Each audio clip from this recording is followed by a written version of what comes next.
चला तर मैत्रिणींनो, आज आपण मस्तपैकी पावभाजी बनवूया. तर पावभाजीसाठी आपण अमूल बटर आणि तेल हे एका कढईमध्ये गरम केलं आणि छान असं म्हणजे ते अमूल बटर चांगलं वितळू दिलं त्याच्यात आणि चांगलं ते गरम झालं. नंतर मग त्याच्यामध्ये आलं, लसूण, टोमॅटो आणि कांदा आणि थोडंसं जिरं हे मी मिक्सरमधून काढलं आणि ते मिक्सरमधून काढलेलं ते त्या तेलामध्ये मी टाकलं. छान ते परतून घेतलं त्याला तेल सुटेपर्यंत.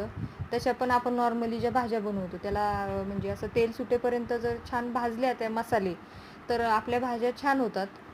मग हे पण मी असंच छान भाजून घेतलं. कढई शेजारी मी कुकरमध्ये आपल्या ज्या पावभाजीला भाज्या लागतात त्या सगळ्या एका कुकरमध्येच पातेलं ठेवलं शिजायला. कमी पाण्यामध्ये त्या भाज्या शिजवल्या आणि नंतर त्या सगळ्या शिजलेल्या भाज्या एका परातीमध्ये काढल्या. त्या छान स्मॅश केल्या. बटाटा, गाजर वगैरे छान शिजलं होतं आणि त्या छान स्मॅश करून घेतल्या. नंतर मग त्याच्यामध्ये पावभाजीचा मसाला आणि आपला घरातली जो मसाला असतो तो पावभाजी मसाला थोडा जास्त घेतला आणि घरातला मसाला थोडा कमी घेतला, कारण तो जरा तिखट असतो. आणि ते पण चांगलं परतून घेतलं. त्याच्यामध्ये मीठ टाकलं. छान असं परतून घेतलं मीठ टाकल्यानंतर परत आणि नंतर त्या भाज्या परत चांगल्या अशा स्मॅश केल्या. त्या स्मॅश केलेल्या भाज्या मी वरून त्या कढईमध्ये टाकल्या आणि त्या पण चांगल्या परतून घेतल्या. त्याला पण छान असं तेल सुटू दिलं आणि चांगलं परतू दिल्या. त्यानंतर मग कुकरमध्ये जे गरम पाणी असतं ते राहिलेलं जे गरम पाणी मी काय करते, कुकरचं गरम पाणी मी कायम बेसिनमध्ये टाकत असते, कारण बेसिन चोकअपचा प्रॉब्लेम जरा कमी येतो. गरम पाण्याने सगळं जे नळीमध्ये जे तेल अडकलेलं असतं ते सगळं निघून जातं.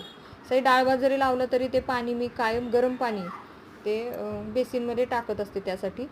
आणि नंतर मग तोपर्यंत हे भाज्या चांगलं तेल सुटून मग त्याच्यामध्ये मग पाणी टाकायचं आणि ते आपल्याला ज्याप्रमाणे जेवढं पाहिजे तसं पाणी टाकायचं. चांगलं ते हलवून त्याला उकळी येऊन द्यायची आणि थोडंसं आटवायचं ते. आणि तोपर्यंत मी तव्याला थोडंसं बटर लावलं आणि पावाला पण बटर लावलं. छान ते पाव पण गरम करून घेतले आणि कांदा, लिंबू आणि कोथिंबीर ह्याच्याशिवाय तर काय त्या पावभाजीला मजा नसते. म्हणून मग ते आधीच मी तयारी करून ठेवली, कारण नंतर लई घाई होती. आणि नंतर मग हे सगळं मी घेतलं ना मग खायला पावभाजी. तुम्ही पण या मैत्रिणींनो आणि माझ्या चॅनलला सबस्क्राईब नक्की करा मैत्रिणींनो.